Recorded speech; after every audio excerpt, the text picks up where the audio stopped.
Ini sih kan alamatnya cuma. Di rumah akhirnya keluar nih kok, seperti apa, live lagi? Ya harus meyakinkan diri sih sebenarnya untuk saya bisa keluar gitu, karena total hari di rumah itu terhitung kemarin ya itu 24 hari di rumah gitu. Ya. Kegiatannya seperti apa di rumah, mungkin biar nggak Makan, bosan? tidur, badan memelar, semua udah gua nggak pangkas. Sengaja Males kok? ya? Enggak, males ngapa-ngapain juga males gitu. Jadi ya kayak ini selesai kerja ya pulang, nggak kemana-mana lagi. Yang paling bosan kan anak-anak biasanya, seperti apa? Kalau yang udah mulai ngerti bosen itu ya Bertrand ya, dia udah mulai ngerti arti kata bosen. Jadi ya saya mencoba menerangkan ke dia bagaimana, kalau dia lebih lama bahkan dari saya ya, dia udah sebulan iya pas iya sebulan dia di rumah.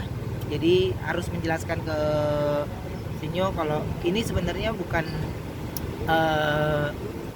nggak bisa pulih, jadi semua bisa pulih. Jadi saya harus yakinkan anak-anak. Jadi kita harus terus selalu berdoa setiap malam. Jadi ya bahasa orang tua sih ke anak-anak supaya dia tidak bosan gitu, dan mencari permainan-permainan yang anak-anak bisa main gitu. Tapi kita yakinin diri kerja lagi nih, keluar rumah gitu. Takut juga nggak sih? Takut, tapi ya gimana, sama kayak teman-teman semua kan, ya kita harus bekerja. Kita ya maunya kerja dari rumah, ya maunya kerja dari rumah, tapi nggak semua pekerjaan itu bisa kita lakukan dari rumah gitu. Jadi tetap jaga kesehatan dan jaga jarak, ikutin anjuran pemerintah. Kayak kita naik berkendaraan di mobil juga ngikutin arahan dari pemerintah gitu. Veteran kangen ngapain sih kok untuk keluar itu? Mungkin apa Yang paling diucapinnya dia kangen manggung, dia kangen nyanyi, dia kangen pegang mic katanya. Dia cuma pengen pegang mic. Ya udah, itu kan ada mic-nya Onyo, pegang aja gitu, nggak maunya di panggung besar gitu. Jadi ya normal lah. Jadi selama pas sudah sebulan ini baru dia ngucapin kata bosen. Itu kemarin sempat Sarwenda dapat komentar negatif gitu dari netizen karena makan makanan yang mewah gitu. Sedangkan di luar kan posisi sedang itu gimana sih tuh? Enggak, saya emang nggak nanggepin yang kayak gitu. Karena ya semua orang punya banyak waktu akhirnya di rumah, jadi ngomentarin yang nggak itu. Jadi ya selama kita nggak ngerugin orang lain ya nggak ada masalah. kok di balik kebosanan itu kan ada sisi positif juga, maksudnya jadi lebih banyak bersama segala macam. Seperti apa sisi positif? Banyak sisi positif memang sih, tapi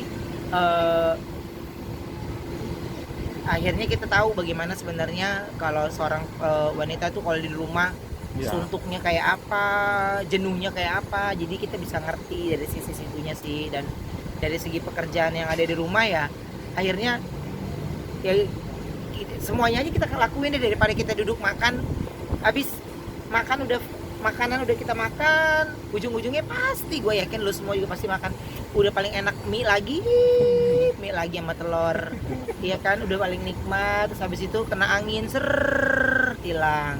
Tapi serumah udah ditambah bobotnya, nambah berarti kok. Bertrand nambah dia sekarang ini berapa ya, 46. Berarti dari dia datang sampai sekarang ini dia nambah 10 kilo. Hah? Itu Dia selama nambah 10 sebulan kilo. kok. Apa? Sebulan 10 kilo. Iya, selama udah sama saya jadi tambah 10 kilo. Cepet Ditambah. banget, biasanya kan cuma dikit.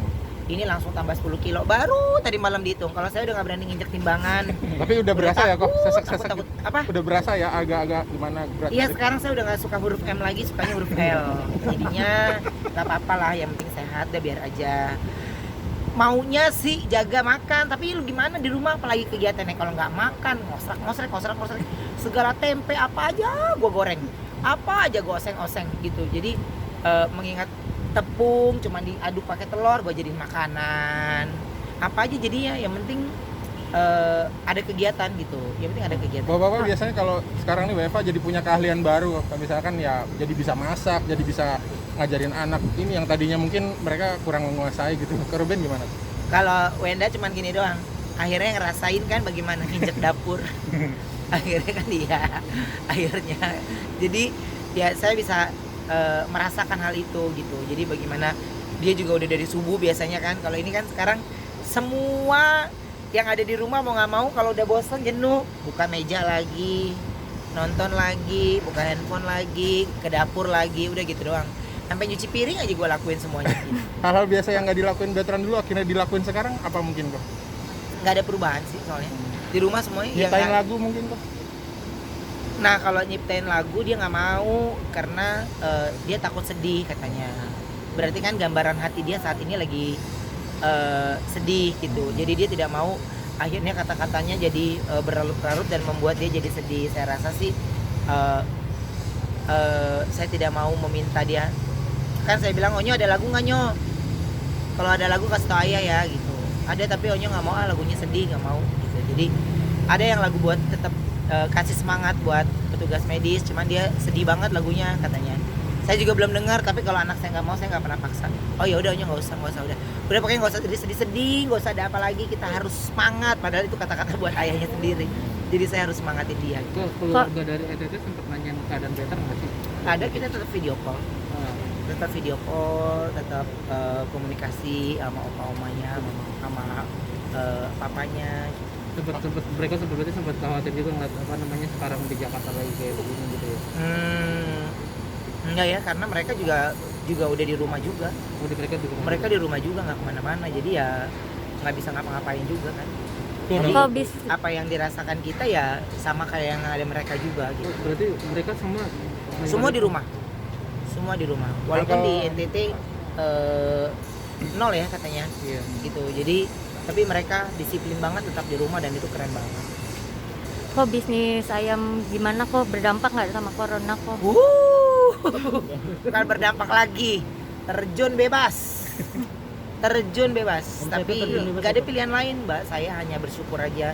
Mungkin ini cara Tuhan untuk saya berpikir lagi untuk apa yang bisa saya lakukan, bisa fight. Itu pasti berdampak. Jadi kalau dibilang nggak berdampak nggak mungkin.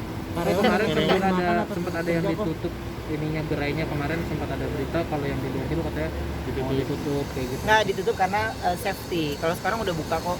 Apalagi sekarang ini kan untuk pengendara ojol dan yang lainnya itu kami suplai makanan, hanya itu bisa kita bantu. Berarti kalau pengurangan store itu nggak benar berarti ya? Pengurangan stor nggak ada. Jadi karyawan Kalau pengurangan stor ya kalau seandainya memang normalnya yang lain aja sih sebelum ada corona juga, kalau memang di daerahnya atau di kotanya memang nggak cheap gitu pendapatannya ya tutup gitu. Jadi bukan karena corona. Jadi Kalau saya Ben, tidak mau menyalahkan corona. Ada 6.000 karyawan gitu tuh, sementara semua ada banyak usaha yang PHK, dirumahkan. Ruben gimana usahanya supaya mereka tetap bisa bekerja tuh? Ya dicari yang memang benar-benar mereka masih bisa bekerja. Tapi kan ada beberapa bagian yang memang nggak ada yang bisa dikerjakan gitu, nggak ada yang bisa dikerjakan. Jadi mau ngelakuin apa juga bingung kan, mau berbuat apa juga bingung gitu. Makanya kalau aku ngelihatnya ya tidak hanya saya tapi pasti dengan orang-orang yang punya usaha yang lain juga pasti ini berdampak banget kok. Kok di tengah kondisi yang sulit ini tapi Kak Ruben masih mau Ribuan paket mengalirkan kemarin bagi-bagi kan. bantuannya. Nggak ada yang bisa saya bantu lagi, cuman itu yang bisa saya bergerak di bidang pangan, jadi saya kasih ke mereka ya makanan 10.000 box itu dari perusahaan saya. Dan saya ini masih mengumpulkan barang-barang untuk petugas medis, ngumpulin sendiri. Aduh, susahnya bukan main. Jadi saya mengerti bagaimana dari pihak rumah sakit tuh ngerasain susahnya. Saya selama di rumah ditipuin banyak banget, beli masker ditipuin, transfer. Udah bener, wah ini kayaknya murah nih. Bener, buat transfer gede-gede lagi transfernya. Jadi udahlah, emang udah nggak rezeki. Males ngoceh di Instagram, males ini. Udahlah belum rezeki, udah lewat aja gitu. Tapi Cuman donasi pakai uang pribadi ya kok? pribadi nggak ada. Ya semampunya. Berapa banyak tuh yang udah tipu transfer buat beli masker gitu? Masker 2 kali ketipu. Masker 2 kali. Pertama beli 200 box buat rumah sakit. Ini harganya segini. Ya udah. Oh ya bener, ya lumayan lah diskon-diskonannya ada. Transfer hilang. Nggak ada, boxnya aja kagak ada bentuknya. Kagak ada. Udah. Kena pokoknya gua ketipu itu, terus banyak deh. Jadi ya bantuan saya buat rumah sakit itu belum pernah saya kasih karena saya masih sulit mendapatkan masker itu gitu. Dan kebetulan kayak yang lainnya saya udah kumpulin, jadi ada teman-teman yang jualan, ini saya kumpulin buat rumah sakit, ini saya rumah sakit. Karena kenapa saya tidak ikutan dalam sebuah perkumpulan untuk memberikan donasi itu karena yang saya berikan kan nggak seberapa, jadi kayaknya lebih baik saya beli sendiri aja deh semampunya. Gitu ya. Mungkin ada himbauan untuk Ya pokoknya untuk semua teman-teman yang bekerja keluar, pokoknya semua teman-teman yang bekerja di luar itu ya karena memang profesi dan pekerjaannya tidak bisa selalu bekerja dari rumah, yang pasti selalu jaga kesehatan dan percaya ini bukan hanya masalah kita pribadi saja, tapi ini bisa kita lewati bersama-sama semuanya dan Indonesia bisa kembali lagi pulih. Makasih ya. Terakhir kok, Sehat-sehat, kok. Ya, makasih ya. Oh, thank you kok. Ya, Omset turun bebas, gaji masih tetap kok karyawan kok. amin. Nggak ada Ya. pengurangan kok. Ah? Nggak ada pengurangan. Kan omset turun bebas. Nggak ada. Oh, turun. Oh ya. Makasih kok. Ya.